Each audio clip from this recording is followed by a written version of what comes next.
तो अगर आपने जेई मेंस का एग्ज़ाम दिया है इस साल और आप सीएसएबी की काउंसलिंग कराना चाहते हैं अपनी और आप उसका प्रोसेस समझना चाहते हैं तो आप बिल्कुल सही वीडियो पे आएँ। इस वीडियो में हम रजिस्ट्रेशन से लेके कॉलेज पहुंचने तक का एक एक स्टेप डिटेल में समझेंगे। हर चीज़ आपको मैं अच्छे से समझाऊंगा और ये पूरा वीडियो देखने के बाद जितने भी आपके डाउट हैं सीएसएबी काउंसलिंग के बारे में वो सारे क्लियर हो जाएंगे। तो देखिए, सबसे पहले हम रजिस्ट्रेशन की बात करते हैं कि आप सीएसएबी की काउंसलिंग में रजिस्टर कैसे करोगे। लेकिन उससे पहले एलिजिबिलिटी क्या है आपकी, क्या आप सीएसएबी काउंसलिंग में पार्टिसिपेट कर सकते हैं या नहीं कर सकते हैं, या आप कैसे जानेंगे वो हम देखते हैं। तो एलिजिबिलिटी के लिए सबसे पहले देखिए, यहाँ पे आपको सीएसएबी की काउंसलिंग में थोड़ा ज़्यादा डाउट आता है। जोसा काउंसलिंग देखिए इससे पहले होती है, उसमें उतना डाउट नहीं होता जितना सीएसएबी में होता है, क्योंकि यहाँ पे बच्चों को कॉमन क्वेरीज ये रहती हैं कि सर सीएसएबी हम कराएंगे लेकिन हमें जोसा में सीट मिली है तो क्या हम करा सकते हैं, या जोसा काउंसलिंग में हमने फीस दे दी है तो सीसैट में कितनी फीस देनी पड़ेगी, जोसा काउंसलिंग में जो हमारे डॉक्यूमेंट थे वो वेरीफाई हो चुके हैं तो अब क्या सीएसएबी में हमें डॉक्यूमेंट अपलोड करने पड़ेंगे।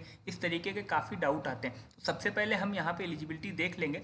यहाँ पे देखिए, अगर मान लीजिए आपने जेई मेंस का एग्ज़ाम दिया है और उसके बाद आपने ना जे एडवांस का एग्ज़ाम दिया है ना जोसा की काउंसलिंग कराई है, तब भी आप सीएसएबी की काउंसलिंग में पार्टिसिपेट कर सकते हैं। तो अगर आपने जोसा की काउंसलिंग नहीं कराई है उसके बाद भी आप सीएसएबी की काउंसलिंग में डायरेक्ट पार्टिसिपेट कर सकते हैं। दूसरा केस क्या होता है कि मान लीजिए अगर आपने जोसा की काउंसलिंग कराई भी है और पूरे अलॉटमेंट जो भी होता है 6 राउंड में उसमें किसी में भी आपको सीट नहीं मिली, तब भी आप सीएसएबी की काउंसलिंग करवा सकते हैं। उसके बाद मान लीजिए अगर आपने जोसा की काउंसलिंग कराई और उसमें आपको सीट अलॉट हुई है और वो सीट आपने रिटेन करके रखी हुई है, उसकी आपने सारी फीस वगैरह दे दी है, उसके बाद भी आप चाहते हैं तो आप सीएसएबी की काउंसलिंग करवा सकते हैं, इसमें कोई रिस्ट्रिक्शन नहीं है। अब मान लीजिए नेक्स्ट हम केस देखते हैं कि आपको जो जोसा में सीट थी वो आपने जैसे आपको सीट अलॉट हुई किसी भी राउंड में, आपने अपने डॉक्यूमेंट अपलोड किए और वहाँ पे आपका कोई डॉक्यूमेंट गलत हो गया, या आपने कोई फीस है जैसे आपने सीट एक्सेप्टेंस फी पे करी लेकिन आपने पार्शियल एडमिशन फी नहीं दी और आपकी सीट कैंसिल हो गई, तो इस केस में भी आप सीएसएबी की काउंसलिंग में पार्टिसिपेट कर सकते हैं। लास्ट केस है कि आपने जोसा की काउंसलिंग कराई है और किसी भी राउंड में आपको सीट मिली लेकिन आप वो सीट नहीं लेना चाहते हैं, आपने सीट एक्सेप्टेंस फीस नहीं पे करी या उस सीट को आपने एग्जिट कर दिया, विड्रॉ कर दिया, उस केस में भी आप सीएसएबी की काउंसलिंग करा सकते हैं। तो ये सारे केस हो गए, ये मैंने बता दिए। टोटल इतने ही यहाँ पे क्राइटेरिया होते हैं, सारे मैंने आपको एक्सप्लेन कर दिए कि किन किन केस में आप सीएसएबी की काउंसलिंग करा सकते हैं। तो ये देखिए, ये आपकी सीएसएबी की ऑफिशियल वेबसाइट है, यहीं पे आके आपको अपना सारा रजिस्ट्रेशन करना है। अब यहाँ पे देखिए 3 तरीके की काउंसलिंग होती हैं, सीएसएबी सुपर न्यूमरी, सीएसएबी न्यूट और सीएसएबी स्पेशल।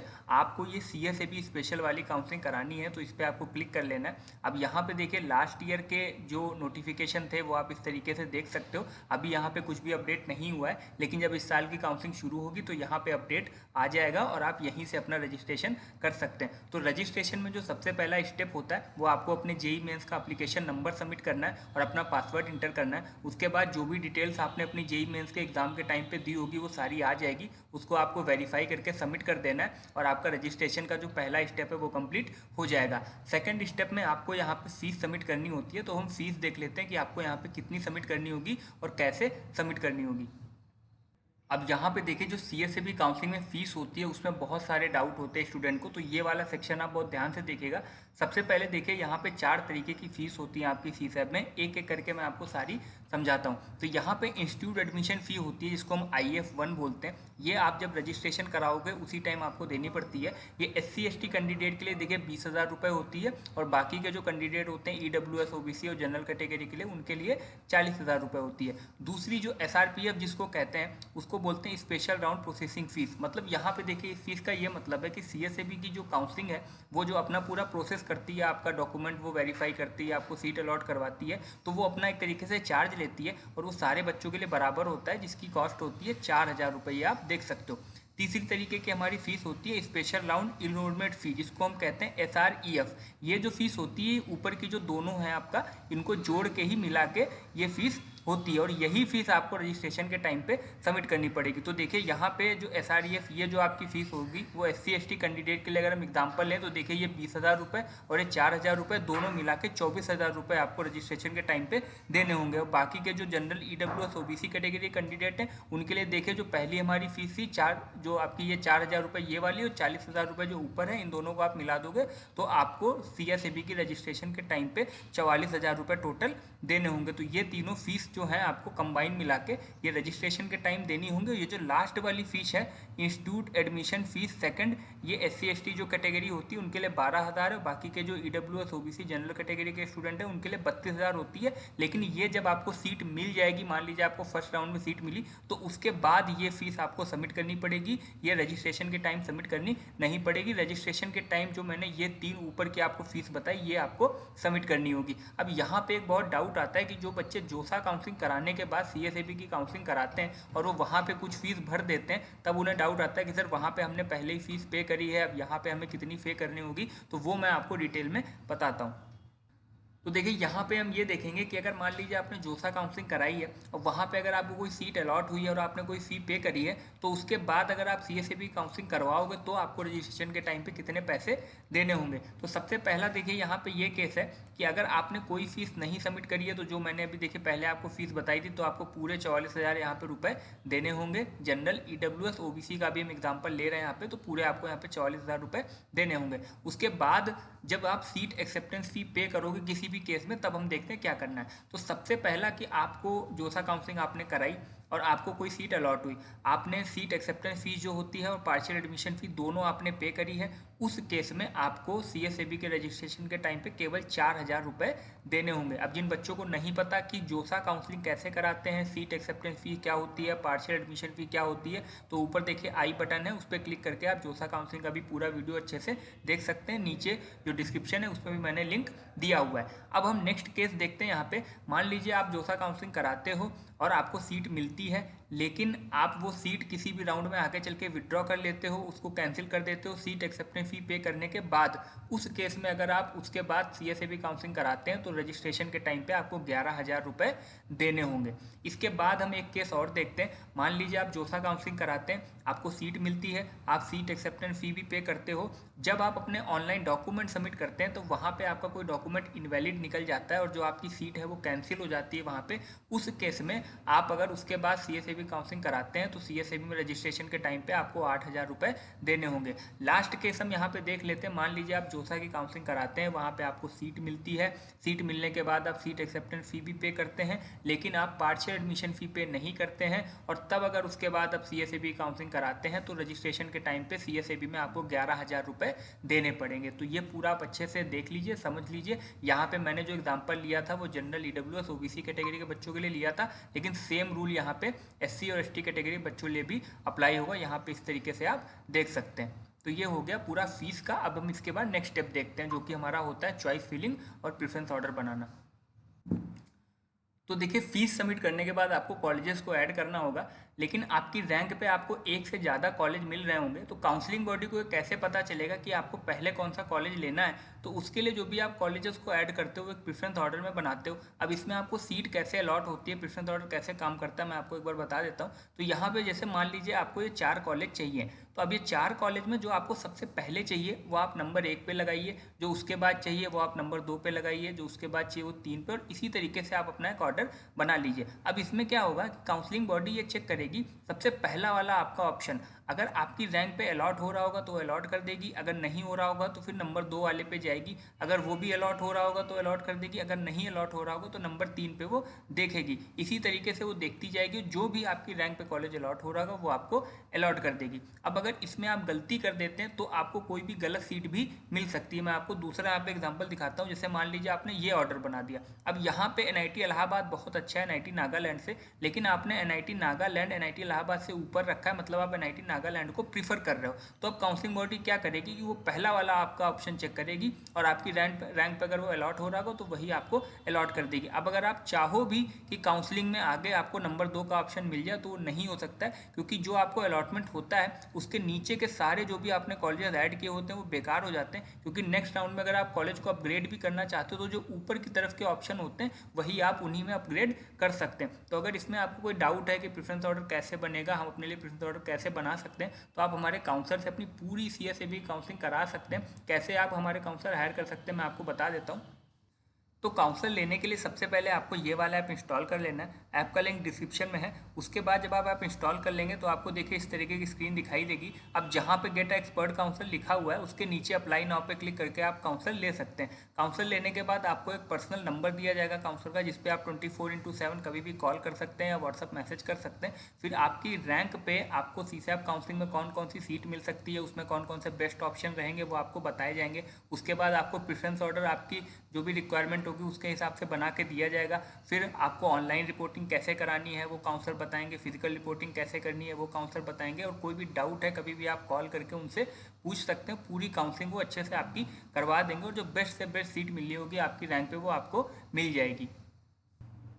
तो वीडियो में हम आगे बढ़ते हैं। तो प्रेफरेंस ऑर्डर मैंने आपको बता दिया कैसे आपको बनाना है। अब यहाँ पे बच्चे क्या करते हैं कि वो ये देखते हैं कि सीट मैट्रिक्स में जितनी सीटें खाली हैं सिर्फ वही चॉइसेस भरते हैं, लेकिन ऐसा नहीं करना है। आपको जो भी कॉलेज लेने हैं वो सारे आप ऐड करिए। जोसा काउंसलिंग के बाद वो सीटें खाली हैं या नहीं उससे मतलब नहीं होता है, क्योंकि मान लीजिए कि CSAB के फर्स्ट राउंड में किसी स्टूडेंट को कोई सीट मिलती है तो उसको जोसा में जो सीट मिली होगी वो कैंसिल हो जाएगी और वो सीट फिर एक वैकेंट हो जाएगी। तो क्या पता वो सीट आपको मिल जाए इस काउंसलिंग में। तो जितने भी कॉलेज आपको चाहिए वो सारे आप फिल करिए। ये मत देखिए कि सीट खाली है सीसैप में या नहीं है। जो भी कॉलेज चाहिए उनकी पूरी लिस्ट आप बनाइए। लिस्ट बनाने के बाद जब आप प्रेफरेंस ऑर्डर अपना बना लोगे उसके बाद आपको चॉइसेस को लॉक कर देना है। अगर आप चॉइसेस लॉक नहीं करोगे तो जो आखिरी डेट है आपकी चॉइस लॉक करने की उस डेट को अपने आप आपकी चॉइसेस लॉक हो जाएंगी। लेकिन अच्छा यही रहता है कि उससे पहले ही आप कर लें अपना प्रेफरेंस ऑर्डर, एक बार देख लें कहीं कुछ गलती तो नहीं हुई है, और उसके बाद आप खुद से ही अपनी चॉइसेस को लॉक करें।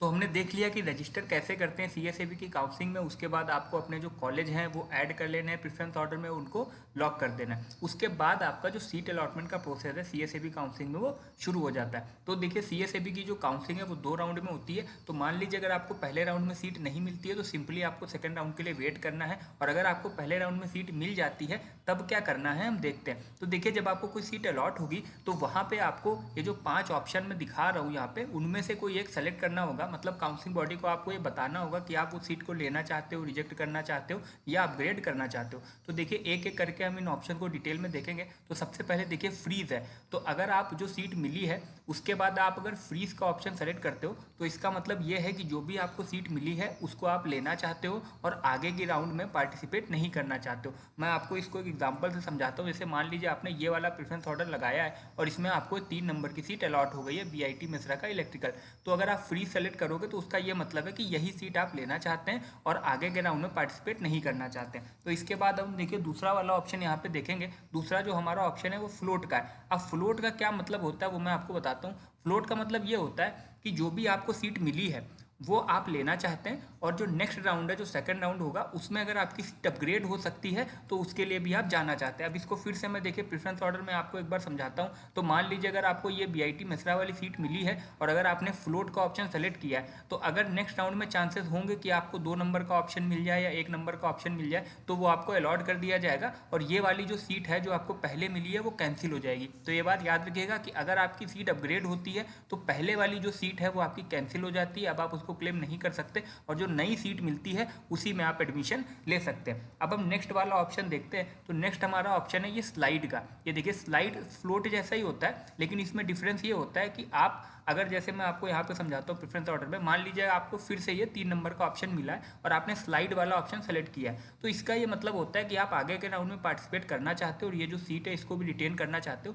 लेकिन जो आप सीट अपग्रेडेशन चाहते हो वो सेम कॉलेज में होना चाहिए। तो फ्लोट में क्या था कि कोई भी सीट आपकी अपग्रेड हो सकती है, लेकिन स्लाइड में ये है कि अगर आपकी सीट अपग्रेड हो तो उसी कॉलेज में अपग्रेड हो। तो इसमें एक चीज़ इंपॉर्टेंट होती है कि मान लीजिए अगर आपने तीसरे नंबर पर BIT मिश्रा मिला है तो इसके ऊपर आपका BIT मिश्रा का कोई दूसरा ब्रांच लगा होना चाहिए, तभी पॉसिबिलिटी है कि आपकी सीट अपग्रेड होगी। अगर नहीं लगा है तो आपको स्लाइड का ऑप्शन वहां पे नहीं दिखाएगा। उसके बाद हम नेक्स्ट देखते हैं। नेक्स्ट जो हमारा ऑप्शन है वो सरेंडर का है। अब सरेंडर का क्या मतलब होता है मैं आपको बता देता हूँ। देखिए सरेंडर का मतलब ये होता है कि जो भी सीट आपको मिली है उसको आप सरेंडर करना चाहते हो, मतलब आप उसको नहीं लेना चाहते हो, लेकिन सरेंडर वाला ऑप्शन सेलेक्ट करने के बाद आप आगे के राउंड में पार्टिसिपेट कर सकते हो। अब इसको मैं आपको फिर से प्रेफरेंस ऑर्डर में समझाता हूँ। मान लीजिए आपको अगर BIT मिश्रा में यहाँ पे इलेक्ट्रिकल मिला हुआ है तो यहाँ पे अगर आपने सरेंडर का ऑप्शन सेलेक्ट किया तो इसके बाद क्या होगा कि ये वाली जो आपकी सीट है ये कैंसिल हो जाएगी और नेक्स्ट जो आपका सेकंड राउंड होगा वहाँ पे अगर आपको ट्रिपल आईटी कोटा या एनआईटी इलाहाबाद मिलना है तो वो आपको अलॉट कर दिया जाएगा और पहले वाली सीट है ये आपकी पहले ही कैंसिल हो जाएगी जब आप सरेंडर का ऑप्शन सेलेक्ट करोगे। अब लास्ट वाला हम ऑप्शन देख लेते हैं। लास्ट जो हमारा ऑप्शन है वो विड्रॉन का है। विड्रॉन का मतलब ये होता है कि जो भी आपको सीट मिली है उसको आप कैंसिल करना चाहते हो, मतलब आप उसको नहीं लेना चाहते हो और आगे के जो राउंड है उसमें भी आप पार्टिसिपेट नहीं करना चाहते हो, तो इसको हम प्रेफरेंस ऑर्डर समझते हैं। मान लीजिए फिर से तीसरा वाला ऑप्शन आपको अलॉट हुआ है और आपने अगर विड्रॉन का ऑप्शन सेलेक्ट किया तो ये वाली सीट आपकी कैंसिल हो जाएगी और आगे के राउंड में भी आप पार्टिसिपेट नहीं कर पाओगे, तुरंत आप काउंसलिंग से बाहर हो जाओगे। तो ये आपका पूरा विलिंगनेस होता है। अच्छे से शायद आपको समझ में आया होगा। अब इसके बाद का जो प्रोसेस होता है डॉक्यूमेंट अपलोडिंग का होता है। तो अब मैं आपको बताता हूँ कि आपको कौन कौन से डॉक्यूमेंट अपनी जो सीएसएबी काउंसलिंग है वहाँ पे सबमिट करने होंगे सीट मिलने के बाद। तो डॉक्यूमेंट में सबसे पहले देखिए आपको जो आपकी 10th की मार्कशीट है वो आपको सबमिट करनी होगी। 10th की मार्कशीट आप जो आपकी डेट ऑफ बर्थ है उसको एज अ प्रूफ के लिए सबमिट करते हैं। तो ध्यान रखिएगा कि आपकी जो 10th की मार्कशीट हो उसमें आपकी डेट ऑफ बर्थ जरूर मेंशन होनी चाहिए। अगर मेंशन नहीं है तो फिर आप अपना आधार कार्ड या जो आपका बर्थ सर्टिफिकेट है वो भी आप यहाँ पे सबमिट कर सकते हैं। नेक्स्ट जो आपका डॉक्यूमेंट है वो है आपकी 12th की मार्कशीट। ये आपसे आपका जो होम स्टेट कोटा है उसका एज अ प्रूफ के लिए ली जाती है, मतलब जो आपका स्टेट कोड ऑफ एलिजिबिलिटी है उसके लिए ये डॉक्यूमेंट आपसे मांगा जाता है। तो यहाँ पे भी आप ध्यान रखिएगा कि आपकी जो 12th की मार्कशीट हो उसमें जिस स्टेट से आपने 12th का एग्जाम दिया है वो जरूर मेंशन होना चाहिए। तीसरा आपका सर्टिफिकेट है मेडिकल सर्टिफिकेट। इसका जो फॉर्मेट होता है वो सीएसएबी की वेबसाइट से आप डाउनलोड कर सकते हैं और उसको किसी डॉक्टर से फिल करवा के उसकी स्टैंप लगवा के आप यहाँ पे सबमिट कर सकते हैं। चौथा जो आपका डॉक्यूमेंट होगा वो होगा आपका जेई मेंस का जो आपका एडमिट कार्ड है वो भी आपको यहाँ पे सबमिट करना होगा। अब देखिए जो 5th वाला ये जो है ये काफ़ी इंपॉर्टेंट है। कैंसल्ड जो आपकी बैंक की चेक होती है वो, या फिर अगर वो आपके पास नहीं है तो जो आपकी पासबुक होती है बैंक की उसका जो फ्रंट पेज होता है जिसमें अकाउंट डिटेल होती है और स्टैंप होती है वो आप यहाँ पे सबमिट कर सकते हैं। ये इंपॉर्टेंट इसलिए है क्योंकि मान लीजिए इन केस अगर आपकी सीट कैंसिल हो जाती है या आप सीट नहीं लेना चाहते हो तो जो फीस का रिफंड है वो आपको इसी अकाउंट में आएगा जो आप यहाँ पे ये जो डिटेल्स आप भरोगे। अब किस केस में आपकी सीट रिफंड होगी, कितनी रिफंड होगी वो मैं आपके आगे बताऊंगा, लेकिन आप ध्यान रखिएगा कि ये वाला जो आपका डॉक्यूमेंट है ये जिस अकाउंट में आपको पैसे रिफंड चाहिए अगर आपकी सीट कैंसिल होती है उसी अकाउंट की डिटेल आप यहाँ पे दीजिएगा। अब नेक्स्ट जो आपका सर्टिफिकेट है वो देखिए कैटेगरी सर्टिफिकेट होता है। तो अगर आपकी कोई कैटेगरी है जैसे ईडब्ल्यूएस, ओबीसी, एससी, एसटी तो आपको कैटेगरी सर्टिफिकेट भी अपना सबमिट करना होगा। तो ये जो डॉक्यूमेंट है ये एक बार आप देख लीजिए और इनको आप प्रिपेयर करवा लीजिए। तो यहाँ पे देखिए एक इंपॉर्टेंट चीज़ मैं आपको और बता देता हूँ। जिन बच्चों ने जोसा की काउंसलिंग कराई है उनको वहाँ पे सीट मिली थी और उस टाइम अगर आपने अपने डॉक्यूमेंट अपलोड करके वेरीफाई करा लिए थे तो यहाँ पे आपको फिर से अपने डॉक्यूमेंट अपलोड नहीं करने होंगे क्योंकि आपके जो डॉक्यूमेंट हैं वो जोसा में पहले ही वेरीफाई हो चुके हैं। और एक यहाँ पे देखिए चीज़ होती है कि जो विलिंगनेस आप सेलेक्ट करोगे अगर उसमें आपने फ्रीज, फ्लोट या स्लाइड सेलेक्ट किया है तभी आपको ये नीचे के जो स्टेप अभी मैं बताऊँगा वो फॉलो करने। अगर आपने सरेंडर विड्रॉन करे हैं तो ना आपको डॉक्यूमेंट अपलोड करने पड़ेंगे ना आपको ये जो फीस है वो सबमिट करनी पड़ेगी, क्योंकि देखिए विड्रॉन में तो आप काउंसलिंग में बाहर निकल जाओगे और आपकी सीट भी कैंसिल हो जाएगी। सरेंडर अगर आप करोगे तो अगर आपको दूसरे राउंड में सीट मिलती है तब आपको ये वाले आगे के स्टेप फॉलो करने हैं, अगर नहीं मिलती है तब आपको ना डॉक्यूमेंट अपलोड करने हैं ना ही फीस देनी पड़ेगी। तो देखिए डॉक्यूमेंट हमने देख लिए थे कौन कौन से अपलोड करने, उसके बाद हम फीस देख लेते हैं। तो अब देखिए डॉक्यूमेंट अपलोड करने के बाद आपको दूसरी जो मैंने फीस बताई थी फीस वाले टाइम पे IF2 ये आपको सबमिट करनी होगी। इसका मतलब है इंस्टीट्यूट एडमिशन फी सेकंड।